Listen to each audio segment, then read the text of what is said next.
Hello everyone! Happy Burmans everyone! So starting na bukas ng Burmans at September, 'di ba, ng bonggang-bongga. So ayan nga, itong aking Christmas light na to everyone is hindi ko siya tinatanggal since ako ay dumating dito sa alaga ko is hindi ko na tinatanggal iyang Christmas light na yan. Pagkalagay ko na diyan is hindi ko na nga siya tinatanggal paulit-ulit, 'di ba?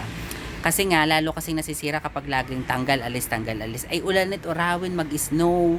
Di yan, nariyan yan kung tutuusin. Tapos itong Star of David na yan, yan yung ano, pag Rosh Hashanah nila or New Year. So yan yung sign ng dito, yung star, na may blue and white po yan na color. And then, ito naman, hindi ko alam kung anong uri ng halaman to na dumami na dito. Pero, syempre, kahit man lang dito sa suportado rin ako ng alaga ko. Bago ko to ilagay, itong aking Christmas light na to noon, nagpaalam ako sa alaga ko na sabi ko nga is maglalagay ako ng Christmas light. Ang sabi niya, wag lang daw doon sa may bintana ng kanyang room. So sabi ko, doon na lang sa may salon or sa may salas kasi hindi naman nga umaalis ang alaga ko. Hindi man siya pumupunta dito. So support niya yon, basta hindi daw ako maboring o 'di ba, nafe-feel ko rin despite na yung religion nila is Jewish at kami naman ay Catholic.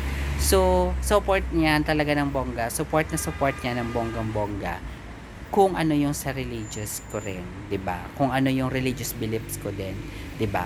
So suwertehan lang talaga sa amo yung mga may mga ganito na suportado yung iyong religious beliefs, 'di ba? Sa iba talaga yung aking in the past few employers ko is talagang wala, as in kailangan sundin ko sila ng bonggang-bongga. Yun lang everyone, and happy birthday everyone.